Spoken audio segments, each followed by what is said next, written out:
Here, it looks like the House of Representatives has just passed the spending deal to keep the government running. Of course, it still has to go through the Senate, but there is another drama that is just now beginning to unfold up on Capitol Hill. Republican Congresswoman of Georgia, Marjorie Taylor Greene, has filed what's called a motion to vacate. That is a procedural move to try to oust the Speaker of the House, Mike Johnson, who is of her own party. Let me go back out to Manu Raju up on Capitol Hill. Manu, this is our own version of March Madness right here in Washington. What a hot mess. What can you tell us?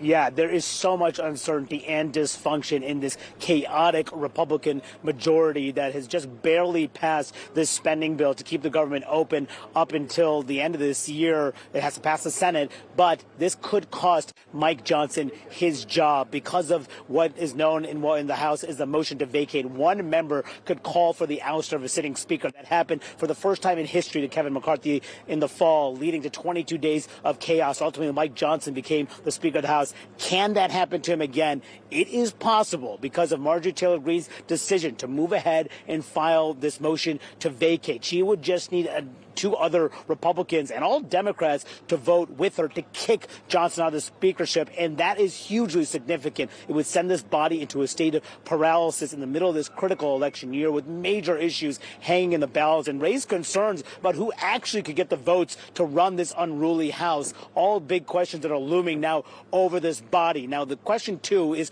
when that vote to kick Johnson out of the speakership will actually occur. What has to happen is that Marjorie Taylor Greene needs to be recognized first on the House floor. She would announce her motion to vacate and to the speakership. Then there would be 2 legislative days before that vote would happen. But the House is scheduled to recess in just a matter of moments for 2 weeks. The members are all going back home to their districts. So this vote may not happen until they return. That is a question. They could also decide to try to kill it right now. All this is uncertain because the Republican leadership, while this has always been a threat, was not anticipating this happening right now. And on the floor of the House, it's been a scene of chaos. A lot of Republicans concerned, urging Marjorie Taylor Greene not to move forward. She did instead because of this spending bill and her belief that Mike Johnson did not go far enough in cutting getting concessions, as well as the process of unveiling this bill yesterday morning at 3 a.m. and pushing this through the House today to avoid that shutdown deadline by midnight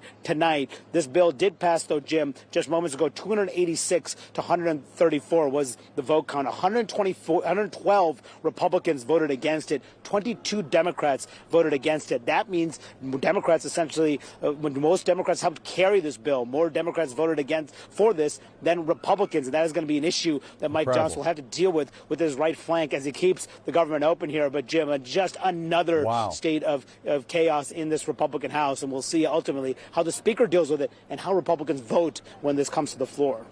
Jim? Yeah, Manu, I mean, some of our colleagues up on Capitol Hill reporting that there were several Republican lawmakers trying to convince Marjorie Taylor Greene not to bring this motion against House Speaker Mike Johnson, and that part of the argument that was made to Marjorie Taylor Greene is that if she goes through with this, it could lead to the House Minority Leader, Hakeem Jeffries, inadvertently becoming the Speaker of the House.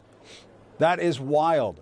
Yeah, that would happen if there were, depending how some Republicans could ultimately vote, if they decided to have some sort of coalition government. Now, I think that is a far-fetched proposition, Jim. That would be very hard to see how Republicans could vote for a Democratic speaker. The more likely scenario is that we would see what would happen in the fall, which is total paralysis, chaos, backbiting within the House GOP conference as they meet and try to figure out who their next leader of this chamber could be. That is the more likely situation. But the more urgent dilemma for the Speaker is how does he deal with this motion that is coming here? Do they put it off for a couple of weeks, try to convince her to back off of this, try to convince their colleagues to vote against it? That is going to be the new issue, distraction, as they try to deal with these other major issues that are still on their plate. They'll have to wait until they deal with this leadership dilemma that could paralyze this chamber.